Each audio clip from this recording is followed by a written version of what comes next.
So for 13 years, that man very patiently waited for me to see the light.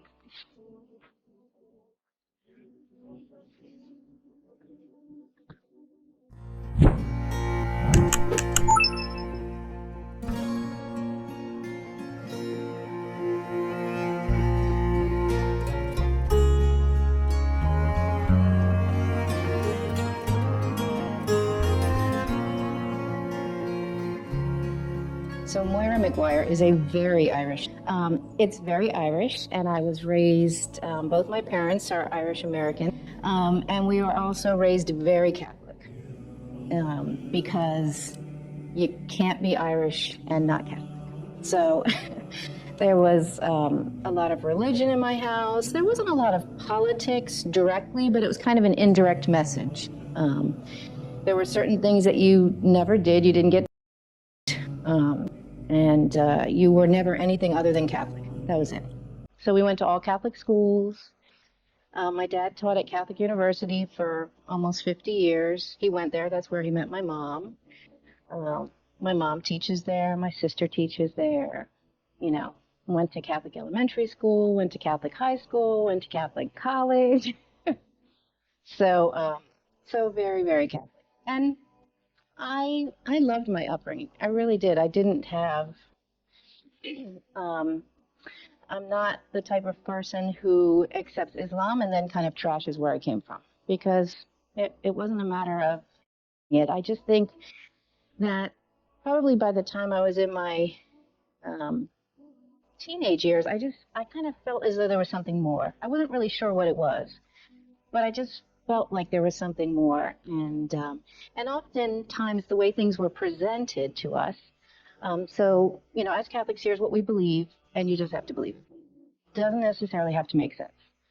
Um, and I didn't like that. I remember the priest used to come in, and when the priest would come in, everybody would stand up. I mean, it was a sign of respect. Everybody would stand up out of their chairs. You didn't do that with the nuns, but when the priest came in, you better stand up.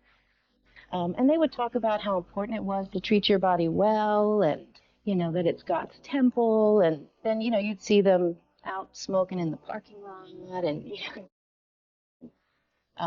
they never had a good answer other than just accept it. Or the Trinity, just never really. I mean, I'm not a mathematician, but that math never like kind of added up for me. So, but alhamdulillah, it was. So when I was in college, I started my exploration of other faiths, and I looked at a lot of them, and none of them were. I mean, there were certain aspects in all of them that I found kind of attractive, but none of them was really speaking to me. So I just thought, okay, that's it. I'm just meant to be a Catholic. I wasn't going to church. Hadn't been to church in a while, but if we were in a room like this and everybody said, okay, all the Catholics stand up and go over there, I would have stood up and gone over there.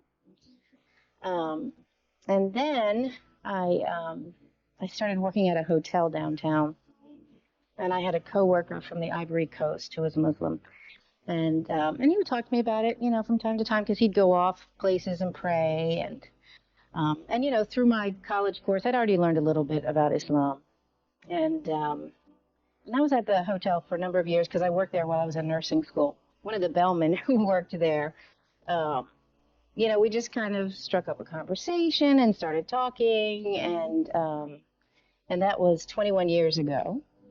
And we ended up getting married, and this was my husband, and he's Ethiopian. And so when he asked me to marry him, I was like, yeah, sure, absolutely. And he said, well, it's really important that the kids are raised Muslim. And I was like, I'm so cool with that, because I really, there are a lot of things that I admired about it, and I've never been much of a woman, so I thought, okay, if you're praying 5 times a day and you can't get it right, like you're in trouble. So I thought, no, that's a great way to raise kids. But it was definitely his thing, it wasn't mine. I was like, I'm cool. We'll raise the kids Muslim. And so we did that for a while. And so Zakaria, our oldest, I had 2 kids, and we decided that we wanted to send him to school, just part time, so he could learn some Quran and hang out with other kids.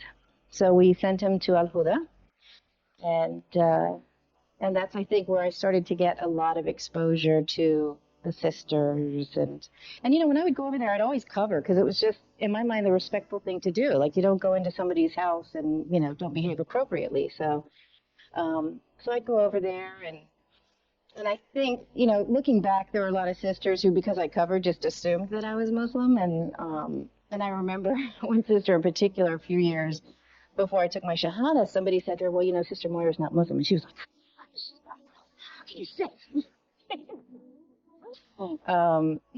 But, so I got a lot of information. I got a lot of exposure. But again, I've met a lot of people who have converted, reverted, who it's a very short and simple process. They read the Quran, they meet somebody, and boom, they're taking their Shahada. I would like to say mine was quick. So let's see, my husband and I have been together 21 years, and I took my Shahada 8 years ago. So for 13 years, that man very patiently waited for me to see the light. So, subhanAllah. So, I guess the first time I heard about Islam was in college, but, it was a number of years, a number of experiences. So when I took my Shahada, I was 36. And I remember some of the sisters had a party. They were so excited. They'd been waiting for this for a very long time. They were like, this is your first, real Salah. Come on, we're going to have you lead it. And I was like, have me lead it? I'm going to have everybody moonwalking. You do not want me lead the Salah. Trust me. I really don't know what I'm doing.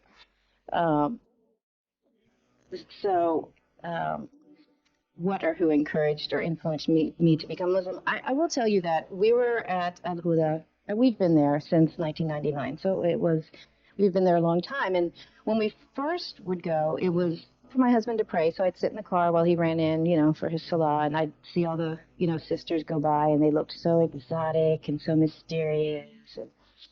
And then when we started taking Zakaria to school, then I was out walking around, and there were definitely some, just kind of events that happened that maybe weren't very positive. Some sister would just kind of brush past you in the hall and bump into you and not say anything.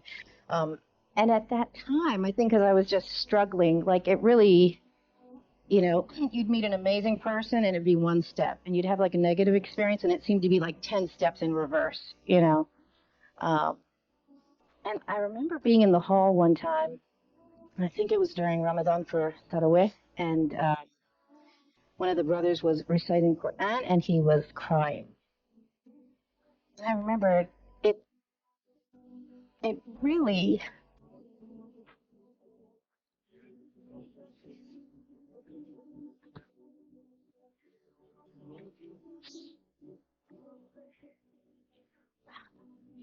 sorry, I swore I wasn't going to. Anyway, it really touched me, I think, in a way that I didn't anticipate. But there was something about, I thought to myself, what? Here's a grown man. This isn't a 6-year-old. This is a grown man who's reading something. I'm not really sure what it is. I don't know what he's saying. But, he's close to sobbing. And it was amazing.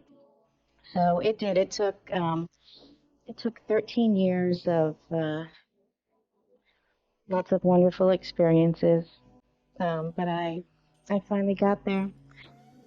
And I will say that my husband was a critical part of it, because he really is an amazingly patient person. 13 years waiting and hoping, the whole time having to accept the fact that maybe she would never take her Shahada, and having to be, alhamdulillah, okay with that, and he was. So I have undying respect and gratitude for my husband.